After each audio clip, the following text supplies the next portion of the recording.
Bismillahirrahmanirrahim. Assalamualaikum warahmatullahi wabarakatuh.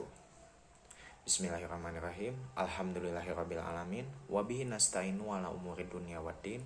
Wassalatu wassalamu ala sayyidina Muhammadin khatamin nabiyyina wa ala alihi wa sahbihi wassalam ajmain. La haula wala quwata illa billahil aliyil azim. Faqala rabbi shrah li sadri wa yassir li amri wahlul 'uqdatam min lisani yafqahu qawli. Amma ba'du. Alhamdulillahirrabbilalamin. Pertama-tama dan yang paling utama, mari kita panjatkan puja, puji, beserta syukur kita kepada Allah Subhanahu wa Ta'ala. Karena atas limpahan nikmat, karunia, serta hidayahnya, kita dapat berkumpul pada kesempatan kali ini. Di tempat ini yang insya Allah dalam keadaan yang sehat dan diridhoi oleh Allah Subhanahu wa Ta'ala. Salawat dan salam tidak lupa kita haturkan, kita limpah curahkan kepada baginda alam, yakni Habibana wa Nabiyana wa Maulana Nabi Muhammad Sallallahu Alaihi Wasallam, kepada para keluarganya, kepada para sahabatnya, kepada para tabi'in dan tabi'at, kepada para alim ulama, dan insya Allah syafaatnya sampai kepada kita semua selaku umatnya hingga akhir zaman nanti. Amin ya robbal alamin. Para jamaah yang berbahagia serta yang dimuliakan oleh Allah Subhanahu wa Ta'ala, Bapak dan Ibu serta para jamaah semuanya, tentu kita tahu akan yang namanya wasiat, di mana wasiat ini merupakan sebuah pesan atau sebuah informasi yang hendak disampaikan kepada orang lain, atau bisa kita katakan wasiat dalam konteks kali ini yaitu berupa nasihat. Wasiat berupa nasihat datang bisa dari guru, pembimbing, orang tua kita, hingga para ulama, serta para sahabat dan para imam.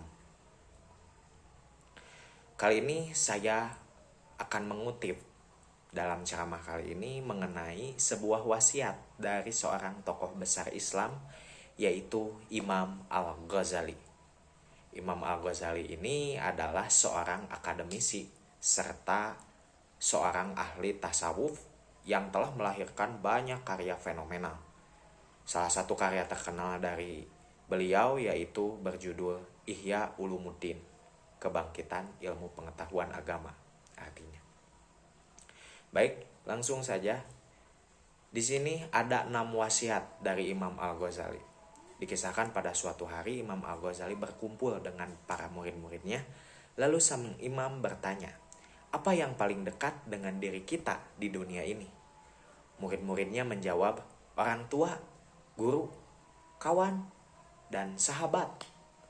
Imam Al-Ghazali pun menjelaskan, semua apa yang dijawab oleh murid-muridnya itu memang benar, tapi yang paling dekat dengan kita adalah mati atau kematian. Sebab itu memang janji Allah Subhanahu wa Ta'ala bahwa seperti yang tertera dalam surat Al-Imran ayat 185, kullu nafsin dha'iqatul maut wa innama tuwaffuna ujurakum yaumal qiyamah faman zuhziha 'anil nari wa adkhilal jannati faqad faz wa mal hayatud dunya illa mata'ul ghurur. Tiap-tiap yang berjiwa akan merasakan mati, dan sesungguhnya pada hari kiamat sajalah disempurnakan pahalamu. Barang siapa dijauhkan dari neraka dan dimasukkan ke dalam surga, maka sungguh ia telah beruntung. Kehidupan di dunia ini tidak lain hanyalah kesenangan yang memperdayakan. Maut, kematian, serta ajal bisa datang menjemput kita semua sewaktu-waktu tanpa kita tahu dimanapun kita akan bersembunyi. Maut atau kematian itu akan tetap datang menghampiri kita tanpa kita tahu kapan itu akan terjadi. Tapi ingat pula, Rasulullah SAW pernah bersabda, janganlah kamu takut mati, karena pasti akan terjadi. Janganlah kamu minta mati datang kepadamu, dan janganlah kamu berbuat yang mendekatkan dirimu dengan mati. Lalu yang kedua, Sang imam bertanya kembali kepada murid-muridnya, apa yang paling jauh dari diri kita di dunia ini? Murid-muridnya pun menjawab, negeri Cina, bulan, matahari, dan bintang gemintang. Lalu Imam Al-Ghazali menjelaskan bahwa semua jawaban yang telah dikatakan oleh murid-muridnya itu memang benar. Tapi yang paling benar adalah masa lalu. Walau dengan cara apapun kita tidak akan pernah akan dapat memutar kembali yang namanya masa lalu. Oleh sebab itu, kita harus menjaga hari ini dan hari-hari yang akan datang menjadi lebih baik dari hari sebelumnya dan isi dengan beribadah kepada Allah Subhanahu wa taala dan berbuatlah yang baik kepada sesama manusia, kepada sesama muslim, kepada sesama insan di dunia ini agar kita semua selamat. Yang pertanyaan yang ketiga, apa yang paling besar di dunia ini?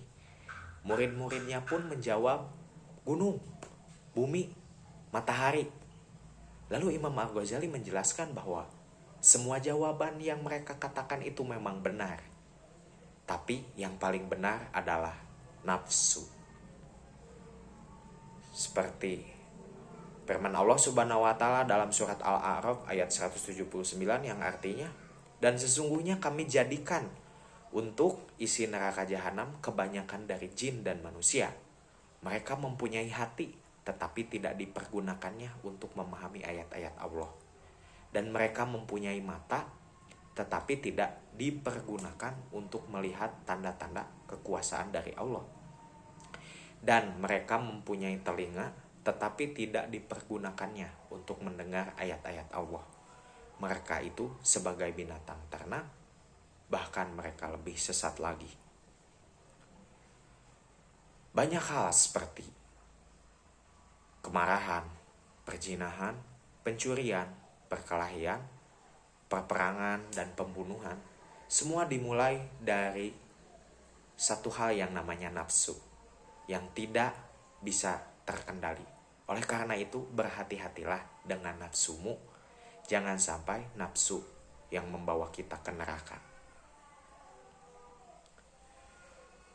Lalu pertanyaan keempat, beliau bertanya lagi kepada muridnya, apa yang paling berat di dunia ini? Murid-muridnya pun menjawab, besi, gajah. Ya, semua jawaban itu memang benar. Tapi yang paling berat adalah memegang amanah. Firman Allah Subhanahu wa taala dalam surat Al-Ahzab ayat 72 yang artinya, tumbuh-tumbuhan, binatang, gunung, dan malaikat semua tidak mampu ketika Allah Subhanahu wa taala meminta mereka untuk menjadi khalifah atau pemimpin di dunia ini. Tetapi manusia dengan sombongnya menyanggupi permintaan Allah tersebut. Sehingga banyak dari manusia masuk ke neraka karena tidak dapat memegang amanahnya. Memegang amanah itu berat.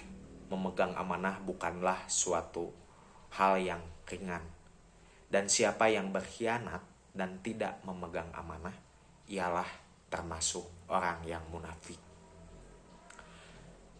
Lalu yang kelima, beliau bertanya kembali kepada murid-muridnya, apa yang paling ringan di dunia ini? Murid-muridnya pun menjawab, kapas, angin, debu, dan dedaunan. Semua itu benar, kata Imam Al-Ghazali. Tapi yang paling ringan di dunia ini adalah meninggalkan sholat. Gara-gara cinta kepada lawan jenis, cinta kepada dunia yang fana ini, berupa kekayaan, keluarga, pekerjaan kita, terkadang dengan ringannya kita meninggalkan sholat. Gara-gara bermusyawarah, kita dengan ringannya bisa meninggalkan sholat. Kita terlalu mengutamakan dunia, kita terlalu cinta akan dunia yang sementara ini. Lalu selanjutnya yang terakhir yaitu beliau pun bertanya, apa yang paling tajam di dunia ini kepada murid-muridnya. Murid-muridnya pun menjawab dengan serentak, pedang, pisau. Imam Al-Ghazali membenarkan, tapi yang paling tajam adalah lidah manusia. Karena melalui lidahnya manusia bisa melukai serta menyakiti hati saudara dan tetangganya sendiri. Luka akibat dari pedang, dari pisau itu masih bisa diobati dan masih bisa sembuh. Tapi luka karena lidah, kemana obat akan dicari? Karena sewaktu-waktu kita bisa saja teringat kembali akan luka yang dibuat. Kiranya sampai sini saja yang bisa saya sampaikan. Semoga kita bisa mengambil hikmah terhadap pesan dari apa yang sudah kita bahas bersama tadi. Terima kasih atas kesempatan kali ini. Semoga kita selalu dalam karunia, lindungan serta ridho Allah Subhanahu wa taala. Sekian, wassalamualaikum warahmatullahi wabarakatuh.